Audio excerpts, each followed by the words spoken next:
So CNN, even after Bill Clinton's generally panned convention appearance, decides to defend him because, to CNN's credit, they bring up this question.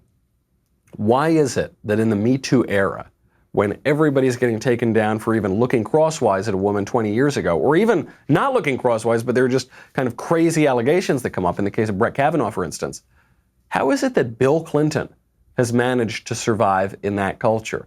And they've got a one-word answer, maybe a two-word answer.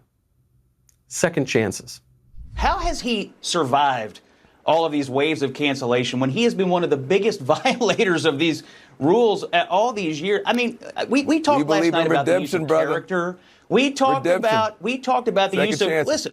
There it is. The one-word answer is redemption. The two-word answer is second chances. And Democrats actually believe in neither of them, right? I'm more exercised by the second chances thing, though, because in cancel culture, you don't get a second chance. I understand maybe you don't want to give someone a third chance or a fourth chance, but you don't get a second chance at all unless you're a Democrat, unless you're a leftist. Left believes in redemption? How? Show me how the left believes in redemption. They don't. They'll smack down anybody who comes in their way, whether it's a comedian, whether it's... Look, Ellen DeGeneres took a photo with George W. Bush. They're out for her head, right? Kevin Hart made an unpopular comment or something. They go after a joke he told 10 years ago, a joke that virtually every other stand-up comedian in history has made as well. I don't think they believe in redemption, except for their privileged few. This is not some sort of nice principle whereby we say we're going to have grace, we're going to have forgiveness. They don't believe in any of that stuff. It's purely cynical. They'll cover for their guys and they'll attack your guys, even if there's no evidence whatsoever that they did anything wrong. Again, like the case of Brett Kavanaugh. CNN, Van Jones, they go on. You were talking about Bill Clinton's character. And what I admire about Bill Clinton is that he has acknowledged his wrongdoing. He's apologized. He's tried to rebuild his family.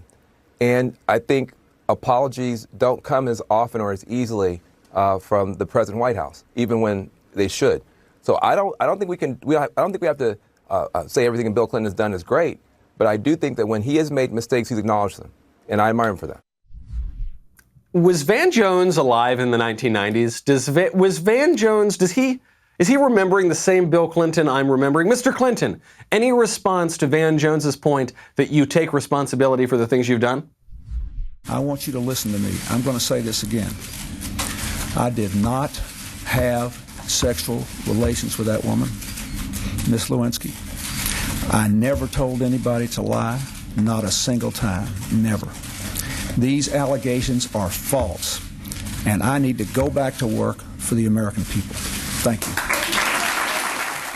Need to go back to you can even see at the end of that clip, if you're watching it, he has a little smirk at the end. He's like, I can't believe they believe that. That's so fun. Man, I'm a good actor. I should have been in Hollywood. I should have hung out with Harvey Weinstein. Yeah, Bill Clinton totally not acknowledging what I did. And then later on, he got caught. And so utterly shamelessly, he goes out on television and says, okay, maybe, well, little bit, but, and even then, I believe the exact wording was, well, what I said was not technically, well, what I said was technically true. I misled. It's like, well, you lied. You lied. And you're even when you are forced to acknowledge it, do not acknowledge it. But the Democrats believe in redemption, right? As long as you acknowledge what you've done. He's still doing it. The guy, I grew up a town over from Chappaqua, where Bill Clinton grew up. On one side of me was AOC in Yorktown. Then on the other side of me was Bill Clinton. And rumors swirled. Let's put it that way. I don't want to report any rumors, but something tells me that guy did not quite reform himself. And by the way, Bill Clinton was like the good old days. I would take Bill Clinton's Democratic Party any day over the Democratic Party of these current crop of radicals. So right now, during the DNC, there was the DNC LGBTQ caucus meeting.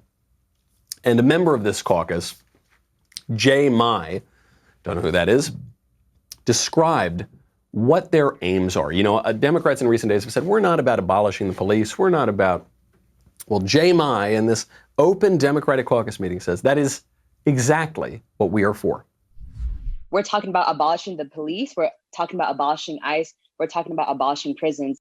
There it is. There it is. And you remember what AOC said when the Democrats continued to hear the younger crop say, we're abolishing the police, we're abolishing ICE, we're abolishing prisons. They said, well, abolishing the police doesn't really mean abolishing the police. And then AOC came out with a press statement. God bless her. I mean, at least she was honest about it. She goes, no, abolishing the police means abolishing the police. Doesn't mean removing a little bit of funding or moving some funding around. It means actually abolishing, getting rid of the police. So that's the Democratic Party. It's so funny. What they've been trying to do is hide some of these sessions, but part of the issue with them pushing this continued lockdown, needlessly pushing this continued lockdown, is these sessions are all on video. And it would seem that we've got Republican operatives in every single one of them, and so the video keeps leaking. And then what happens when the video leaks? Well, the Biden campaign has to distance itself, right? Because the Biden campaign is pretending that this is a moderate Democrat campaign for a moderate Democrat party. Even though we all know that the minute Joe gets into office, if he's even aware that he gets into office, you're going to have this crop of radicals running the country. So the Biden campaign says, I bet the police. The campaign has been very clear when it comes to defunding the police. They do not support defunding the police, and I don't know how many times we have to say this on this network or others, but that is the case. Now, at other times, the Biden campaign has seemed very open to defunding the police, but neither here nor there. They're denying it now. How about Linda Sarsour? We were talking about Linda Sarsour a little bit yesterday, I believe. Linda Sarsour is this Islamist, radical leftist activist, and she's so radical that she was kicked out of the Women's March, but she was permitted to speak at the Democratic National Convention. So the Biden campaign has to do a little damage control here. Joe Biden has been a strong supporter of Israel and a vehement opponent of anti-Semitism his entire life, and he obviously condemns Sarsour's views and opposes the boycott, divest, sanction movement, as does the Democratic platform, says campaign spokesman Andrew Bates. She has no role in the Biden campaign whatsoever. Well, that's strange. If the whole Democratic platform, I suppose that who writes the platform is the party. If the party so despises Linda Sarsour, why did they give her a slot to speak at the convention? Doesn't make a lot of sense. And frankly, the only reason that the Biden campaign even responded to this is because Trump tweeted about it. This is the big problem here for the Biden campaign. The Biden campaign is behind the ball. They're following their party. They're trying to catch up to their party. The party is leading, and the party is now radical. So the Biden campaign can come out and say, no, we don't really want to defund the police. No, we don't really hate the Jews. No, we don't really support Linda Sarsour. But the fact that they have to keep playing catch up like this shows they're not the ones in charge. So who cares what they say or what they think?